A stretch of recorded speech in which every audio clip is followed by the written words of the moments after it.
Hello everyone. How are you? Hope you all are doing okay and hope you all are looking after number one. That's you. Remember, if you don't look after yourself first, you won't be of any use to anyone else. You know what? Life is so strange. And you know what I find very frightening is that people don't respect or value life anymore. Mind sharp, them don't even value or respect their own lives, much less anyone else. Because when you check it out, for the simplest of things, a person is willing to take out your life. Just like that. No qualms about you have your family, your children, your loved ones. No conscience of saying, whoa, this is going to be on my conscience for doing this deed.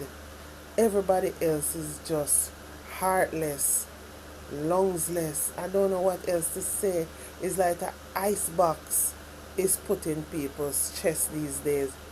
And it is frightening. No wonder you can hardly find love out there anymore. Because guess what? It's so cold. That is why, yes, when you find someone who genuinely love and rate you, you have to really appreciate them because that is a dying thing. No love, no care, no respect for each other. You know, this story just really gets to me. Here we have a popular Manchester businessman who offered another man 60,000 Jamaican dollars to take out the top executive at the People's Cooperative Bank PCB in the parish so he could have easier access to loans. He has, however, been convicted for soliciting the murder. But look at that. He's a businessman, where he has access to funds. Of course, he wants access to more. But the fact is him not dead for hungry. Him not dead on him face. But him willing to take out the head of the People's Cooperative Bank in Manchester so he could get access to more money. Maybe because that man have a reason why I'm not signing off on it. Whatever it is, it could be just due to certain rules and regulation. He may be one of those people that dot all the I, cross all the T. It may not be personal. But somehow, if him don't sign off on it, him don't get it. So guess what? Him go find a hitman for pay $60,000. Look where people life value 60,000 Jamaican dollars to take out the man. He is Marvin Morris, the proprietor of several businesses. He was found guilty after a 4-week trial that ended in Manchester Circuit Court on Friday. His sentencing is set for February 7th next year.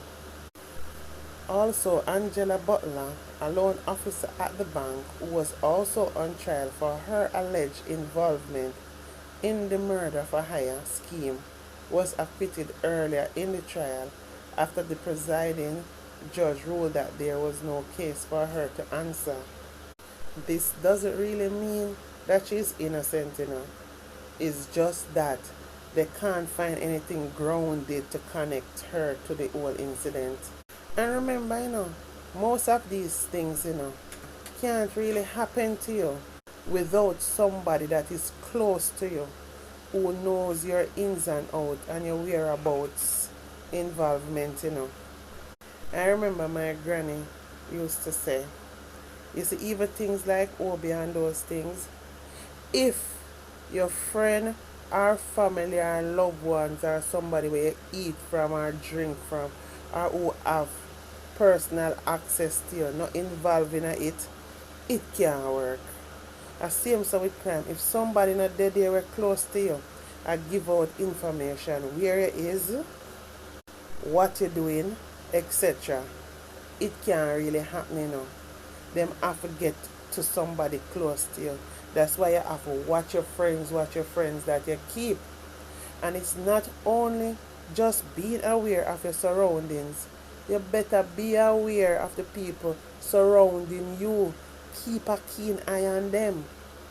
However, between October the 1st and November the 6th, 2013, Morris offered General Anderson, the would-be hitman, $60,000 to take out Glenroy Griffiths, then chairman of the PCB Bank. According to evidence presented in court by prosecutors Natalie Malcolm, Assistant Director of Public Prosecutions, and Afria Cox and Luke Cook, Anderson was initially arrested by the police in connection with the plot, but later agreed to become the main prosecution witness. The would-be hitman gave evidence during the trial that in September 2013, Morris told him that he knew a lady who wants somebody to take out and that the lady was willing to pay 60,000 Jamaican dollars. He said Morris promised to give him an advance of 10,000 to purchase bullets to carry out the attack. Anderson said Morris provided the cash advance but later shelved the plan to use a gun, opting instead for a screwdriver. He said the businessman gave him the screwdriver along with instructions on how to do the act. The would-be hitman gave evidence that he did not know Griffiths, but said Morris took him to the bank executive's office so he could point him out. He said Griffiths was not at his office that day, so the businessman took him to the home of the PC Bank chairman and showed him around. Anderson said Morris took him to a garage at the house and showed him where to lay in wait for Griffiths and showed him the escape route he should take.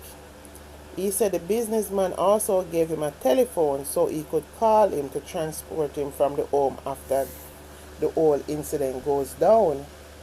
Anderson gave evidence that on November the 6th, 2013, Morris transported him to Griffith's home about 6:30 p.m. Your sister him have inside information because simple means say somebody at the bank tell him what time in generally leave his job at the bank, and he's a man when not gonna really stop nowhere road because he'll be home shortly. Because in 5 minutes time the businessman called in to inform him that the PC Bank chairman was on his way home and also provided a description of the motor vehicle he was driving. However, Anderson said when Griffiths, also a church elder, arrived home, he got cold feet and could not go through with the plot. The would-be hitman said it was like two angels descended from heaven because he saw two women with wings. Backside, excuse me. Yeah, me tell you say, you can't hurt God people just so. See it there? And our man say no, our God say. You hear me telling you over and over, all of you out there we are play with God. This is straight evidence. This is coming from the hitman's mouth, you know. Him say two angels, two women angel with wings come down. You know how deep that is? Simple mean that man is a good man. You understand? And he was specifically protected. I know some of your naysayers going to say, oh, all the other people them may pass on. Them not see angels come down for them. Listen to me, man. Possibly God have a purpose for him. What is to be, will be.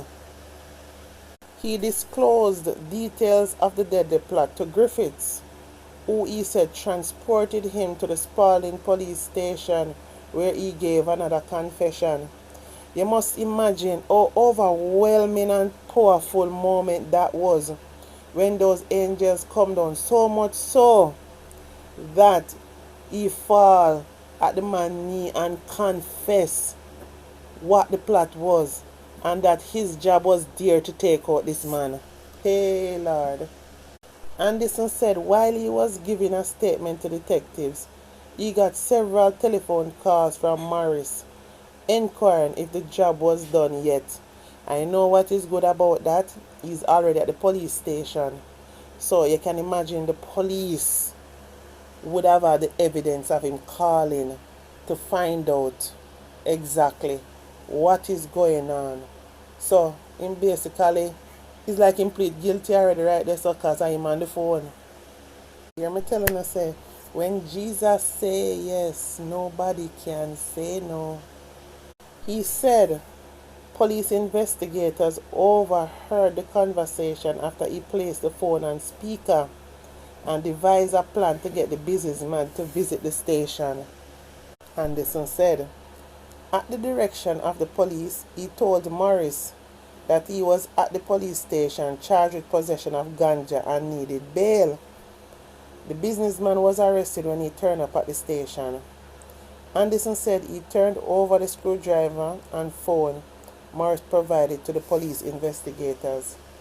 It was revealed during cross-examination that Anderson's testimony about the businessman's intention to take out Griffiths differed from the evidence he gave during a preliminary inquiry over a decade ago. According to his evidence during the preliminary inquiry, there was no intent to harm the PC Bank executive. Instead, he said the plan was to fleece the woman who offered them the contract. I guess they're trying to change up the mouth right there, so with everything gone through foolproof, all the evidence was there already. However, during the trial that ended last week, Anderson explained that his evidence over a decade ago was an attempt to try and protect Morris because of the long-standing friendship. However, the attorneys who represent Morris declined to comment on the case, citing the pending sentencing hearing. So you see what happened as the case went on. Anderson, who is the hitman, Morris is the businessman. Morris is the businessman.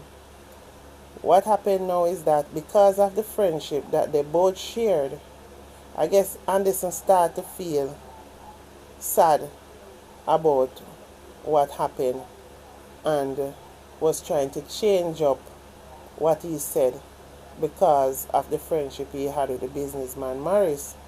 But at the end of the day, as I look at this case, the powers was way out of his hand and God had it. Because remember when he went to the act, him said two angel come down, two women angel come down with wings. And that caused him to totally lose focus of his intended purpose, which was to take out the man. So much so that he had to confess to the man about what he was there for. And then the man took him to the police station. Now remember say him still under the powers of God, Him had was to set everything there at the police station and him evidence to everything. Remember the phone calls was coming in if him do the act yet, wagwan and whatever and so on and thing. Everything the police would have the recording and everything. There's no way of getting out of it. So even later down now, after things go on, whoever probably said to him, say, boy, say, since the man never get any harm or so, just a people think, since the man never get no harm and so on and thing, boy, it would have, him don't even, try him friend and did have a relationship before, him don't even want the businessman for really go to prison for this, and so on. But at the end of the day, the powers was out of his hand, how God say. So all the evidence there is there. So him trying to change up something in the latter part of the trial to get some kind of sympathy in terms of less sentencing. For the businessman, Morris, it just never work. Him later still at the conference back and says just because of them relationship, he kind of feel sorry for him. That's why he was changing him mouth. Let me tell you something. Woe be unto you, hitmen that going out a road there and just taking people's life. People have them family that depend on them children, them loved ones, and so on. Is it really worth it? Because there's no way you're gonna tell me, say, you blatantly, just because of money, go take somebody's life and you're going to live a happy life till the end of time. There's no way. I may always have this thing where you see whatever you put out in the atmosphere. It should be a thing like this. My granny used to use this term.